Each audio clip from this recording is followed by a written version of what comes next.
Udumo kuNkulunkulu kweliphezulu nokuthula emhlabeni kubantu abathokozelwa nguye. Bakwenze bantu yakubingelela ndlalifa izulu. Ngithi uJesu Kristu inkosi. Ngixoliseke kakhulu kunomsindo khona ozwakalayo, angazi noma uyangena yini la kulama camera ami noma kulamafoni ami, kodwa uzwakala kabi kakhulu kwamakhelwane. Angazi ukuthi yini leduma kabuhlungu kangaka. So-ke ngiyacela ningixolele, akukho engizokwenza, amawindi avaliwe, yonke into ivaliwe, kodwa lo msindo uyezwakala, ngiyawuzwa mina, uyangiphazamisa njengoba ngikhuluma. Kodwa-ke nginethemba mhlawumbe kinina awuzwakali noma uzwakalela phansi.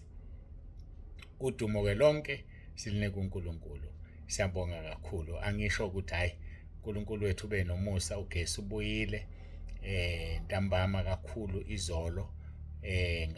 Ngakwazi ukusebenza kancane, ngaphinde ngavuka-ke ekuseni. Ngiyathemba-ke nibonile, niphendulwa, nasenibona ukuthi ugesi usukhona. Siyambonga uNkulunkulu wethu kakhulu. Okwamanje-ke usekhona ugesi, konke kusahamba kahle kakhulu. Ngikhona la eStudio 1. Muhle uNkulunkulu wethu, uyasithanda ngoba usibekela izinto ezinhle nezinto ezimnandi. Siyaqhubeka-ke nenkonzo yethu. Angazi-ke noma kuzenzeka okwayizolo yini, kodwa-ke ngifisa siqhubeke nenkonzo yethu la kukhulunywa khona ngokuma esikhaleni.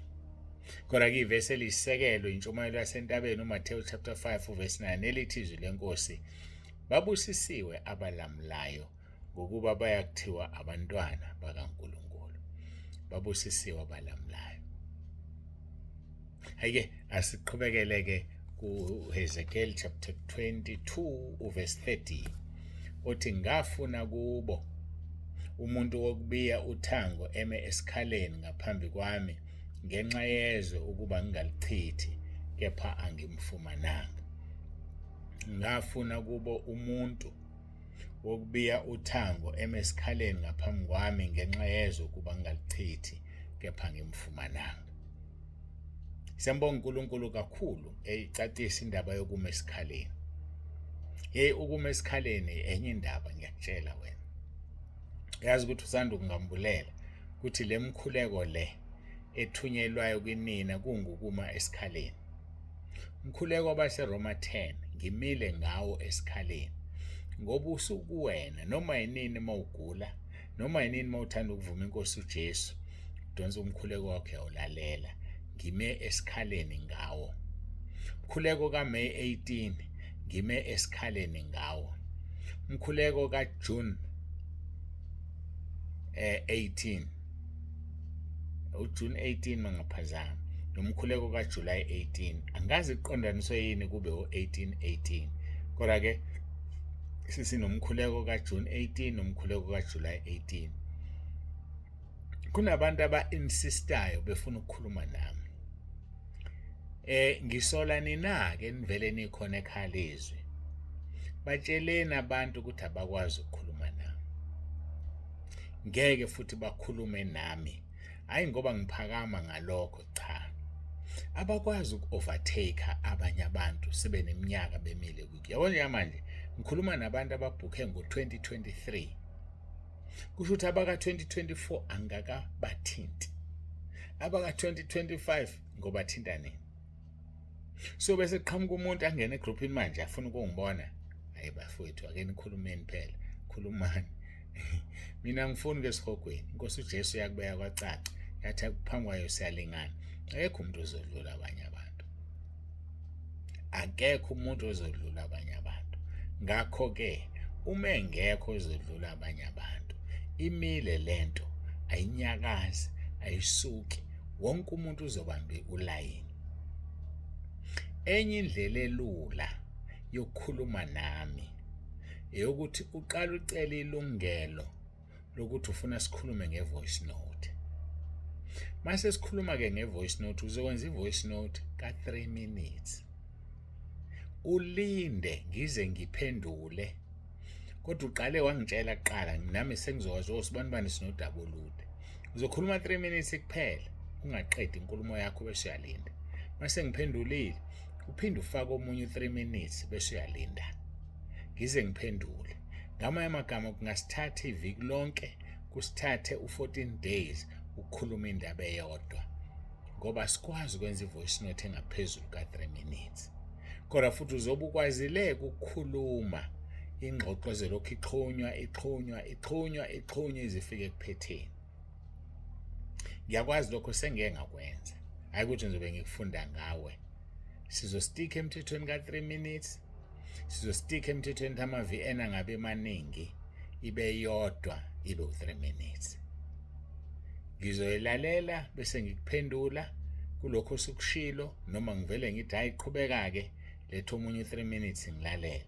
So njengoba igroup isinkulu kungithatha usuku noma ezimbili ukuphendula imeseji yakho, it's obvious ukuthi ne-VN yakho esixoxa ngayo ayizuprioritizwa, ayizuhamba phambili, izolinda njengawo onke. Kungenzeka ukuthi ngikuphendule after 2 days, uthule ungayenzi e-VN elandelayo. Makukuhlula lokho kusho ukuthi usegroupini e-wrong. Ngokuthula nangoxolo, quietly leave us alone. Thina sifuna ukukhonza uJesu, ayiphuma nje mntakababa, ngoba la siyalingana, akekho ozodlula omunye umuntu.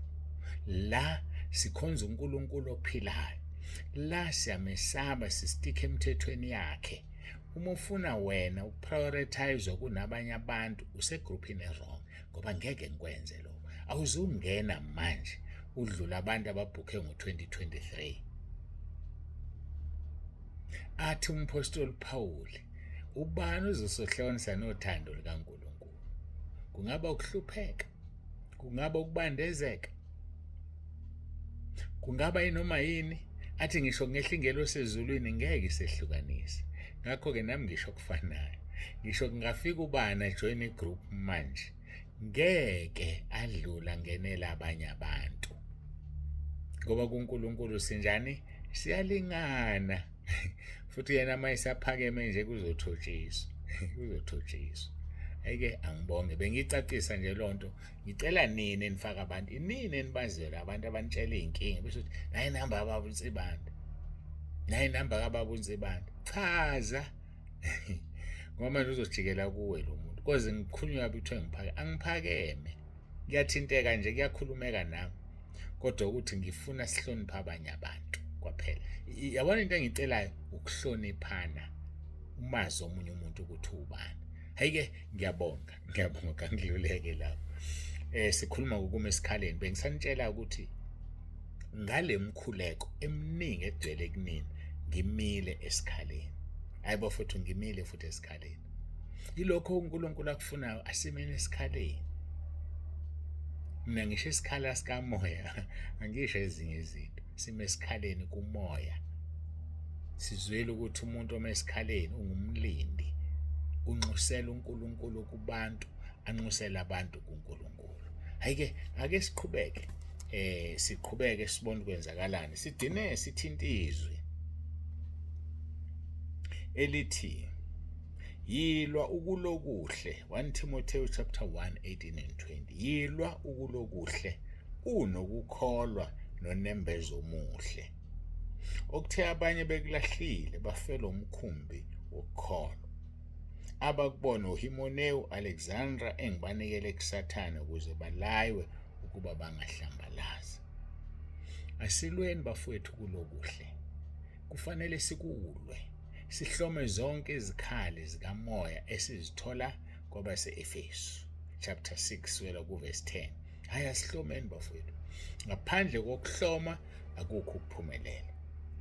Asilweni kulokuhle. Sinokukholwa nonembeza omuhle.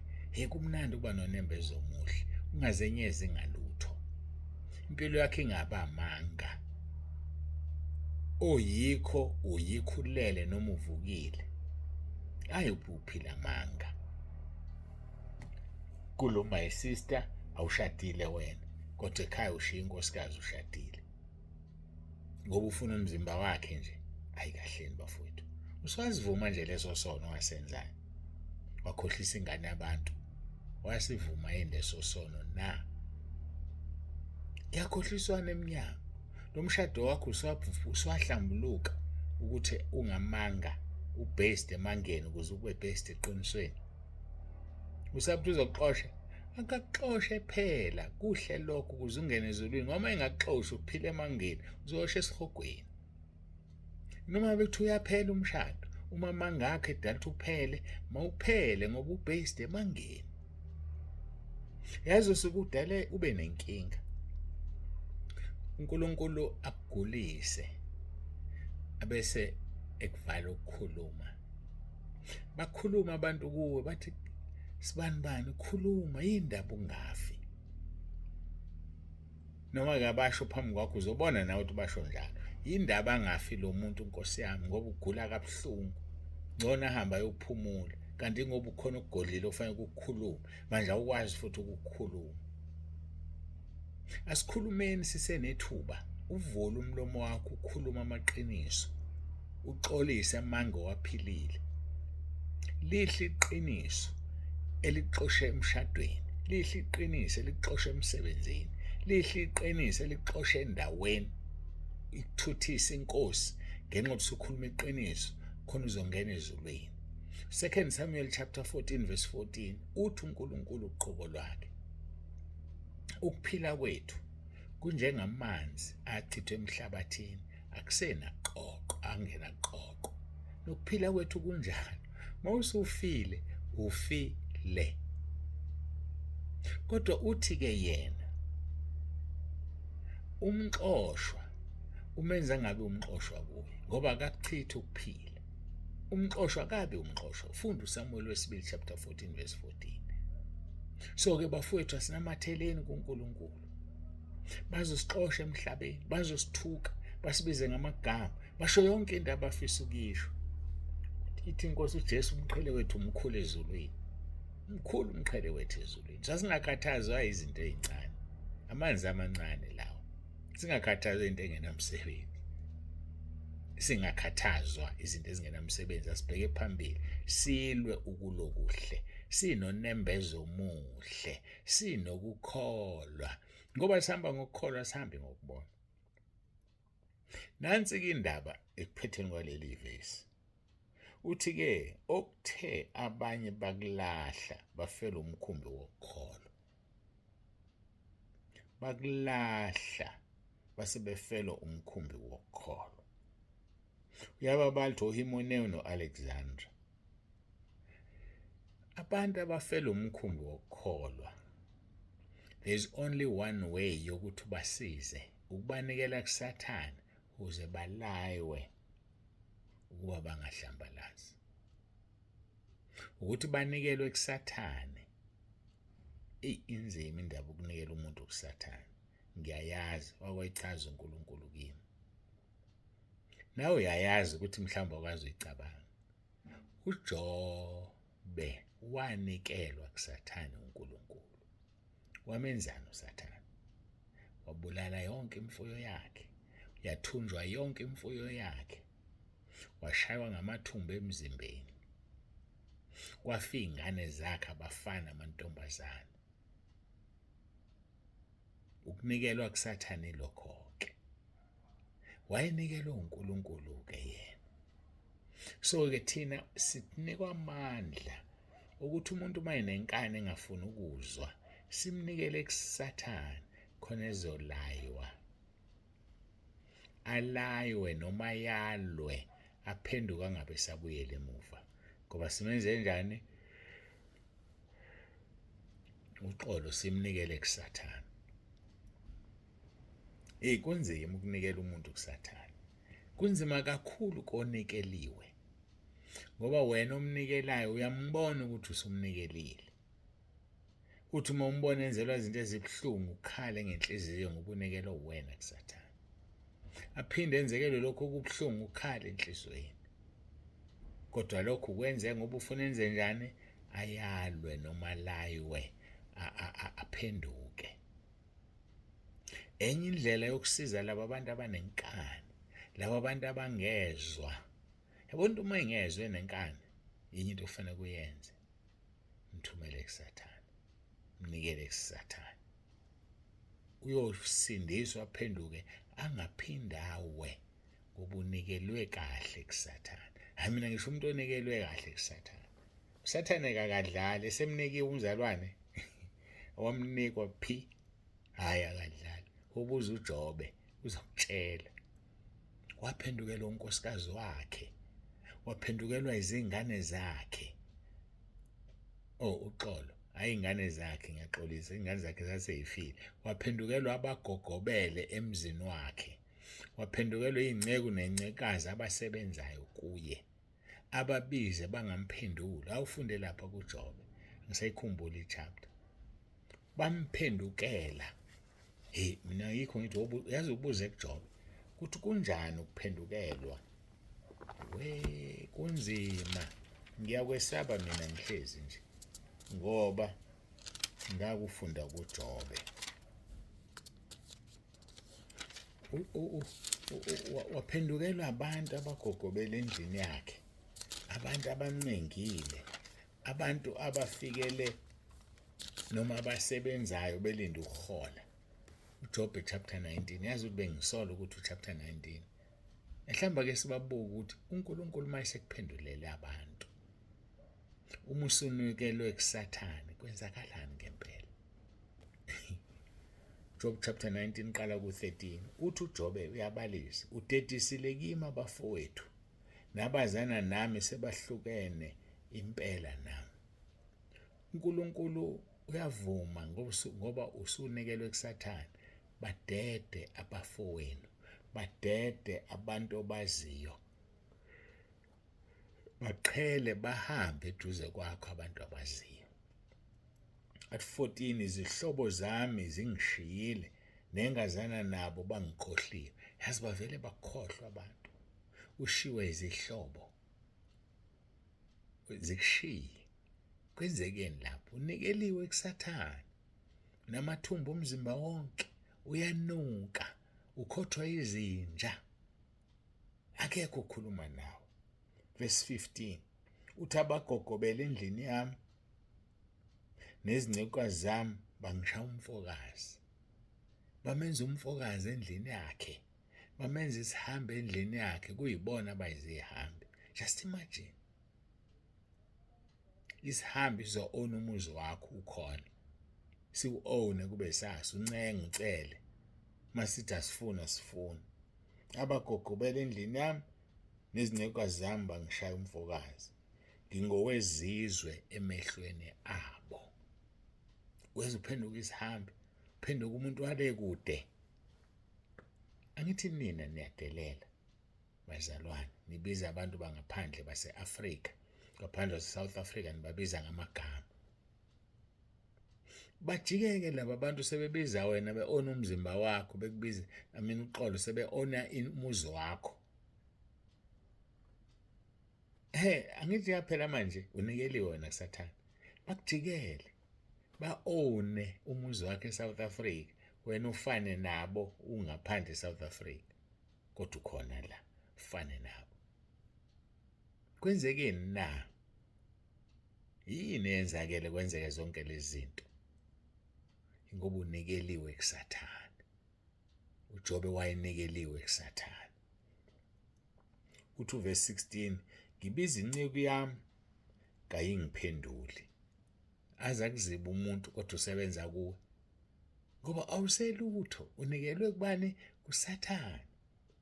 Ngibiza inceku yami ayingiphenduli. Ngiyayinxusa ngomlomo wami kodwa ayimphenduli. Hawe madoda kubuhlungu ukunikelwa kuSathane. Verse 17 umoya wami mubi kumkami, ngiyanuka kubantwana besisu sikamama. Mayithi umoya wakhe mubi kumkakhe. Yabona mawuthi uyakhuluma kumuntu akhombisa ukuthi uyanuka, shaya amakhala, aqhele ku usondele aqhele. Uthi umoya wakho uyanuka. Angilibhekanga ngesingisi, ngikhuluma ngomoya lo uphefumulayo. Mhlawumbe usho omunye umoya nje angazi, kodwa ekugcineni umoya uyanuka kumkakho. Angithi umkakho nihlale nangane niqabulane. Awusakwazi nokuqabula unkosikazi wakho. Umoya uyanuka, uyaqhela, uyasuka kuwe. Yindaba na? Unikelwe kuSathane. Unikeliwe. Qaphela mntakababa, ayihlukumeze inceke kaNkulunkulu kuze kufike ekunikela khona kuSathane. Sikhuluma ngoPawulu enikela kubantu uSathane. Uthi umoya wami mubi kumkami, ngiyanuka kubantwana besisu sikamama. Verse 18, yebo, nezingane ziyangidelela, uma ngivuka zikhuluma ngami. Iy'ngane ziyamdelela ezikhona la ekhaya, hhayi-ke zakhe ngoba zakhe zafa. Verse 19, ababeyizitha zami bayanengwa yimi, labo ababengithanda sebengifulathele. Umuntu onikelwe kuSathane. Ake sihambeni ngobungcwele, sihambeni ngobuciko, sihambeni ngokuzinaka, singanikelwa kuSathane. Siwanikiwe-ke lawo malungelo ukunikela umuntu kuSathane. Ingakho uPaul wakwenza. Uthi uHimeneu no-Alexandra ubanikele yena qobo lwakhe kuSathane ukuze balaywe kuba bangahlambalazi uNkulunkulu. So uma uwa uhlehla makhulumi kabi ngoNkulunkulu, ngoba amadoda kaNkulunkulu azokunikela kuSathane. Mawusunikele uzojikela umhlaba wonke ukujikele. So qaphela ukuthi ukhulumani phambi kwenceke kaNkulunkulu. Qaphela ukuthi uthini. uNkulunkulu uyasithanda, uNkulunkulu usiphethe kahle. Ngiyabonga sengifikele emaphethelweni ale nkonzo. uNkulunkulu akubusise. uJesu Kristu inkosi. Babonise abantu ukuthi asiguqe sithandaze.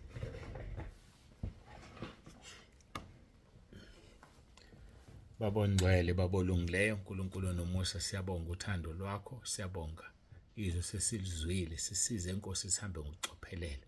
Sisize Nkosi sibe ngcwele phambi kobuso bakho. Sisize uNkulunkulu wami sihloniphane, sihloniphe abasiholayo, nabasiholayo wasihloniphe kuze kungafiki la sinikelwa khona kuSathane. Sengathi impilo enzima le. Uyayazi uJobe uNkulunkulu nomusa wamnikela kuSathane. Uyazi kahle, uyayibala. uNkulunkulu wami, sisize sihlale kuwe singasuki. Busisa lo waya nalo waya, nalo waya nalo waya. Uyababona uNkulunkulu wami basidinga isibusiso sakho. Siyabonga-ke Nkosi ngakho konke osenzele khona.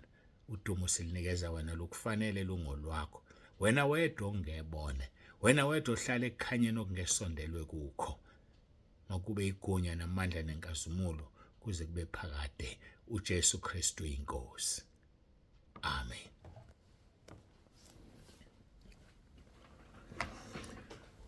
Eke siyambonga uNkulunkulu, siyamdumisa kakhulu bangcwele. Babunze bande usiyavalelisa. Uthi uJesu Kristu inkosi. uJesu Kristu inkosi. uJesu Kristu inkosi. Masihlanganene eGreytown ngomgqibelo mhla ka-6 kuSeptember 2025. uJesu Kristu inkosi.